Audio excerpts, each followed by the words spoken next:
와, 제가 봤을 때는 원희룡 후보가 지금 다 쫓아왔는데요, 보니까 예, 예. 이재명 45%, 원희룡 후보 41%. 네, 이렇게 좁혀지고 있는 것 같습니다. 이제 이게 앞으로는 계속 이게 원희룡 후보는 계속 올라갈 가능성이 크지 않습니까? 아무래도 예. 이재명은 지금 물리적인 시간으로 봤을 때도 이재명은 자기 지역구를 돌볼 시간이 상대적으로 없을 것 같거든요. 제가 봤을 때. 맞아요. 예, 재판도 받아야 되고 예. 또 당대표인데 지원 유세도 다녀야 될 거 아닙니까? 예. 이거 어떻게 해? 네, 그러니까 당연히 계속 상주하고 있는 원희룡 후보, 몰빵하고 있는 원희룡 후보가 예. 훨씬 가능성이 있지 않겠냐라는 예, 생각이 예, 듭니다. 그럴 것 같습니다. 네. 지금 이 민주당의 공천 국면이 시작되기 직전에는 네. 한 10% 내외의 차이가 있었거든요. 네. 그러니까 이재명 대표가 10% 정도 앞섰는데 그렇죠. 상당히 장기간 진행된 민주당의 공천 파동 때문에 아까 얘기했던 것처럼 중도층이 돌았어요. 그러니까 3대 7이었는데 7대 3으로 돌면서 이제 점차 격차를 축소해서 4%까지 가 있는 문제죠. 그렇습니다. 예. 이게 어떻게 될지는 이제 두고 봐야죠. 예. 이재명 대표 불리하죠. 왜냐하면은 전국적 선거를 뛰어야 되는데 네. 안 뛸 수는 없고. 맞습니다. 지금, 예. 근데 반면에 원희룡 대표는 그냥 그 인천 계양을을 샅샅이 지금 그렇죠. 저인망식 이제 네. 돌 테니까 음. 그 과정에서 아마 선거는 아주 박빙면으로 들어갈 것 같아요. 예. 그리고 그러니까 저는 진짜 중도적인 내가 중도라고 생각하고 아무것도 관심도 없는 그런 일반적이라고 입장으로 생각하고 딱 했을 때 원희룡 후보 같은 경우는 옆에 이천수 선수랑 같이 다니고 있지 않습니까? 예. 예. 근데 이재명 후보는 아직 옆에 아무도 없단 말이에요. 예. 예. 아무도 없단 말입니다. 예. 그걸 봤을 때 그런 생각도 하지 않을까요? 야, 그리고 원희룡은 저 이천수가 같이 이렇게 하고 하는데 이재명은 뭐 옆에 이렇게 하겠다는 사람도 없나? 뭐 이런 생각도 하지 않을까? 이재명 대표의 측근에는 자꾸 친명을 이렇게 발탁을 하다 보니까 매력적인 인물들이 없어. 나는 내가 너무 주관적인지는 모르겠는데 네.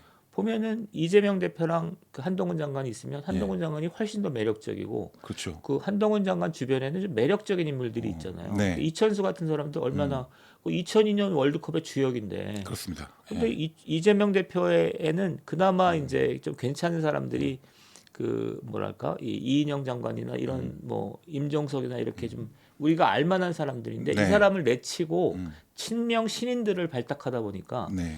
그 사람들 좀 댐댐이나 이런 게 예. 별로 매력이 없어. 그러니까요. 좀 칙칙해. 예. 그리고 지난 대선 때는 이게 연예인들도 보면 지난 대선 때는 이 좌파 연예인들이 뭐 박혁권이든 뭐 이원종이든 뭐 이런 사람들이 이은미든 직접적으로 이재명을 지지 선언을 했거든요. 지지 발언을 했잖아요. 직접적으로. 근데 지금 이번 총선에는 직접적으로 나 이재명을 지지한다라고 한 연예인 좌파 연예인이 아직 안 나오고 있어요. 하기 어렵지. 그렇지 않습니까? 그러니까 이 좌파 연예인들도 보면 어떻게 보면 애초부터 소신이란 건 없었을지도 몰라. 그냥 자기 잘 되기 위해서 뭐 좀 줄 서가지고 어떻게 좀 해볼까라는 생각이 더 강했던 거 아닌가. 왜냐하면 이럴 때 아니 어찌됐건 대선 때 지지했으면 이번에도 해줬어야 될 거 아니야. 없지 않습니까? 누구든지 분위기를 타니까. 예. 지금 이재명 대표를 지지하기는 좀 어렵잖아요.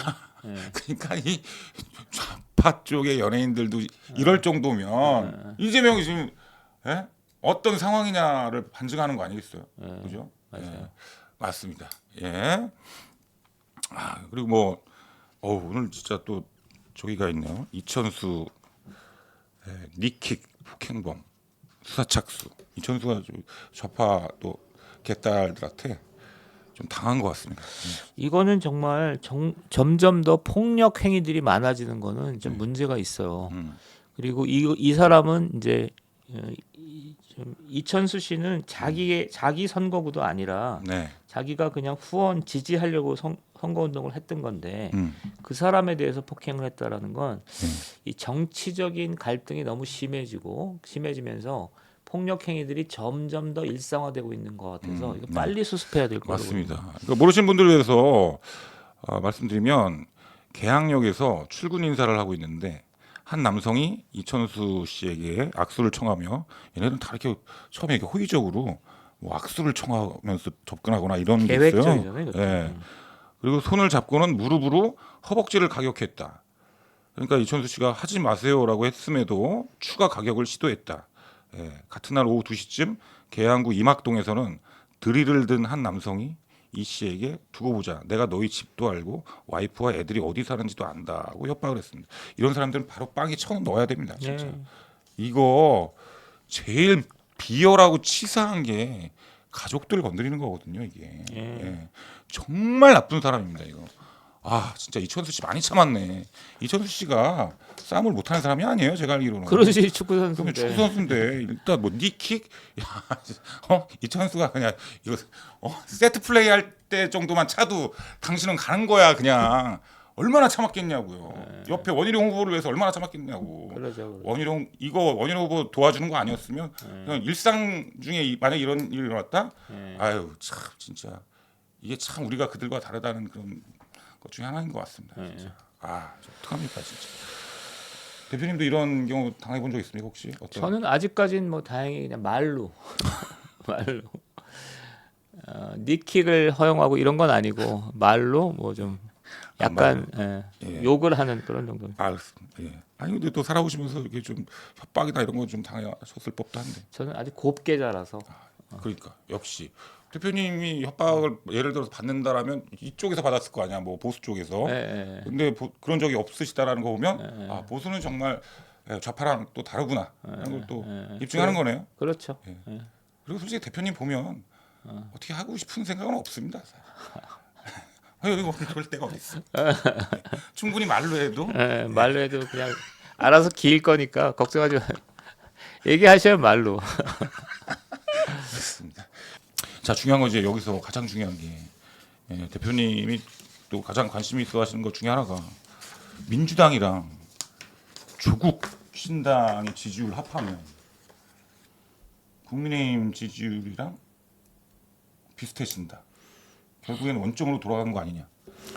그러니까 그런 얘기가 나오고 있습니다. 전체적으로는 이제 어떤 분위기에 대해서 경정을 올리는 거냐면 이제 국힘이 이겼다. 네. 국힘이 이겼다. 앞으로는 이제 국힘이 승리할 일만 남았다. 이거에 대해서 경정을 올리는 건데 네. 그래 국힘이 이겼어. 그런데 그래봐야 37%야 이런 얘기고. 네. 그다음에 여론조사에 따르면 민주당 지지율은 31%고, 그다음에 조국 신당이 10% 나왔네요. 29% 37%니까 같아. 네. 이런 거예요. 다시 한번 정리하면 여론조사 결과인데 네. 이게 어디 거냐면은 MBS 조사입니다. 네. 그러니까 국힘의 지지율이 지금 37%인데 네. 네. 민주당의 지지율이 29%니까 이것만 따지면 8% 차이니까 오차범위 바뀌거든요. 그렇죠. 만약에 이런 게 투표 결과로 이어진다면 아마 국민의힘의 대승으로 이어질 텐데 이 여론조사를 해석하면서 네. 어떤 문제를 주목하는 거냐면 그런데 조국 혁신당의 당 지지율이 7%니까 네. 합치면 36%가 되니까 비슷하다. 네. 그러니까 국힘이 압승할 거라는 주장은 너무 성급하다. 이런 네. 얘기입니다. 그렇죠. 그 얘기를 제 나름대로 분석을 예. 해본다면 어떻게 분석하십니까, 대표님? 첫 번째는 단순하게 보시면 네. 비례가 있잖아요. 비례가 있으면 비례 지지율은 그러니까 국힘과 민주당 플러스 조국 혁신당이 비슷해요. 그러니까 비례로 보면 비슷합니다. 네. 비례석은 비슷하게 가져갈 거고 예. 단 여기서는 뭐가 전제냐면 조국 혁신당이 훗날 언젠가는 민주당하고 합칠 거다라는 인식이 있으면 결국 결과적으로 네. 국민의힘과 민주당이 1대1이 되는 거죠. 그렇죠. 근데 지역은 좀 달라요. 지역은 이제 소선거구제니까 예. 이제 국민의힘과 그다음에 어떤 민주당이 경합을 할 때 네. 그때는 아까 지지율 37대 29로 싸우는 거죠.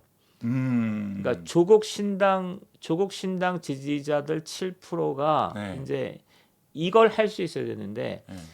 비례에서는 조국 신당을 찍지만 네. 지역에 와서는 민주당을 찍을 수 있어야 되는데 네. 저는 5% 전체가 찍을 거라고 보지는 않습니다. 왜냐하면 7% 전체가 네. 찍을 거라고 보지는 않습니다. 왜냐하면 조국 혁신당이 민주당과 뭐랄까 그 민주당의 거리감을 두거나 네. 민주당의 불만을 가졌던 사람이기 때문에 네. 그 7%가 지역 투표에서 민주당을 찍기보다는 주저하거나 안 찍을 가능성이 있는 거죠. 그렇게 되면 표 차이가 좀 나는 거죠. 나는 거고. 그래서 예. 지역 투표에서는 지금 이 구도대로 간다면 국민의힘이 우세할 가능성이 있겠죠. 그러니까 결과적으로 이렇게 수치가 이렇게 나왔지만 국민의힘은 그러니까 여러 가지 그 상황을 고려했을 때 국민의힘이 결국엔 더 많이 나올 것이다. 그러니까 이런 분석에서 내가 볼 때는 중요한 거는 약간 기울어진 운동장이라는 거를 좀 주목할 필요는 있어요. 여전히 대통령의 부정 지지율이 55% 정도는 나오거든요. 네. 그러니까 기본적으로 국민의힘의 지지세와 그러니까 민주당의 지지율을 대통령 부정 지지율로 보면 네. 매우 큰 차이가 나오는 거잖아요. 예. 그러니까 30 그렇죠. 큰 차이가 나오는 예, 거죠. 그런데 지금 민주당의 최대 패착은 대통령 부정 지지율을 효과적으로 연대 연합을 해서 그거를 민주당 지지율로 끌어당기지 못하는 거죠. 그렇죠. 그래서 심지어는 그걸 깎아먹고 있는 거죠. 친명 공천을 통해서 민주당의 지지 기반을 계속 축소하고 있거든요. 그러니까 그렇죠. 민주당의 강성 지지층 한 25%, 네. 30%로 축소된 거죠. 음. 그러니까 국힘의 우세는 분명한데 국힘의 우세를 논할 때 고려해야 되는 거는 대통령 부정 지지층 55%까지를 본다면 네. 현재 민주당이 잘 못하기 때문에 국힘이 우세한 거지. 민주당이 효과적으로 이거를 회복할 수만 있다면 네. 여전히 잠재적으로는 민주당이 우위에 있다. 이렇게 볼 수 있는 거죠. 그렇죠. 예, 그렇습니다. 그런데 두 번째는 적어도 이거는 해야 되는 거예요. 그러니까 민주당에서 강성 친명과 온건 비명의 연합 이 정도는 해야 이 정도를 했다면 그리고 반윤석열 정권 교체 분위기가 있기 때문에 이렇게 되면 민주당이 박빙 우세였죠. 그렇죠. 그게 그렇죠. 한 달 전 이전에 있었던 일이죠. 그랬을 텐데. 두 가지만 있으면. 근데 이재명이 스스로 쪽박을 찬 거로 저는 봅니다. 그러니까 친명 위주의 공천을 하면서 그러네요. 두 가지가 사라져 버린 맞습니다. 거예요. 하나는 민주당의 통합력이 깨진 거고 두 번째는 결정적으로 정권 교체 여론이 사라졌습니다. 정권 교체 여론, 심판 여론? 정권 심판론이 사라져 버린 거죠. 그러니까 뒤늦게 지금 양평 같은 데 가서 정권 심판론을 살려보려고 하는데 너무 오랜 시간 굉장히 오랜 시간 민주당의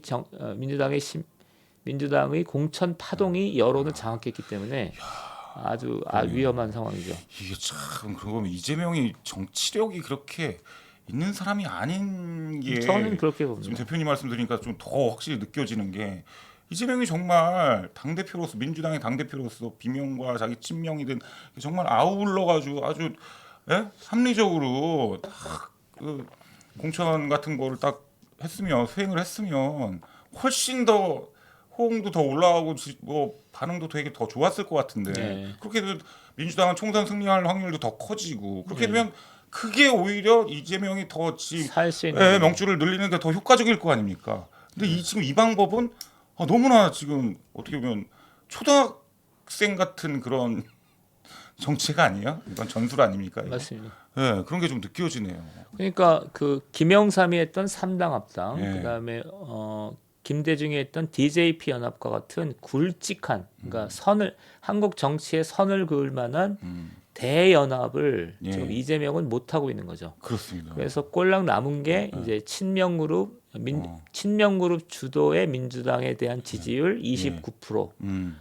그다음에 거기서 떨어져 나간 조국혁신당 지지율 7% 해서 36% 해서 어지간히 민주당과 경합을 할 수는 있겠지만 이거는 이제 이걸 가지고는 뭐가 안 되냐면 중도층을 끌어들이거나 이런 식의 전혀 그런 여지가 없는 거죠. 그리고 제가 개딸이라면 내가 만약 개딸이라면 되게 헷갈릴 것 같아요. 투표할 때. 그러니까 되게 고민을 할 것 같은 게 뭐냐면 오케이 지역구는 무조건 그래 민주당 찍어. 그죠? 난 개딸이니까. 그럼 비례는 어디 찍어야 되냐? 조국을 찍는다고 내가? 조국을 찍을 수는 없지 않습니까? 어차피 이재명과 조국은 결국엔 라이벌 관계가 될 텐데. 예? 어떻게 될지 모르는 건데. 그러면 그렇다고 내가 저기 진보 그 비례연합을 찍어? 저기 좀 북한 저기잖아. 간첩들이잖아. 아 이거 어딜 찍지? 뭐 이런 고민도 하게 될 것 같거든요. 그다음에 그 아까 요것만 조금 더 얘기하면 민주당 지지가 29%, 조국 지지가 7%잖아요. 네. 근데 또 다른 여론조사에 따르면 민주당 지지자의 31%가 조국 혁신당으로 넘어간 것으로 돼 있어요. 넘어갔어요. 예, 그러니까 조국 혁신당 7%는 네. 제3지대에서 제3지대를 어떤 토양으로 한 지지세가 아니라 네. 민주당에서 빠져나온 지지세요. 민주당에서 빠져나옵니다. 아. 31%가 빠져나오면서 조국 여기를 지지했습니다. 아 나는 저쪽 비례연합은 나 못 찍겠다. 네. 차라리 조국을 찍겠다. 예. 아, 민주당을 못 찍겠다. 민주당. 아 민주당을 못 찍겠다. 민주당보다 지역구에서? 이재명보다도 더 급진적인 세력이죠. 여기는. 이재명 조국 비교했을 때 대표님이 누가 더 나쁜 사람 같아요? 이재명이 더 나쁜 사람이고 사상적으로는 조국 혁신당이 가장 반체제적인 집단이고. 난리 났네. 진짜 난리 났어. 큰일 났네. 예.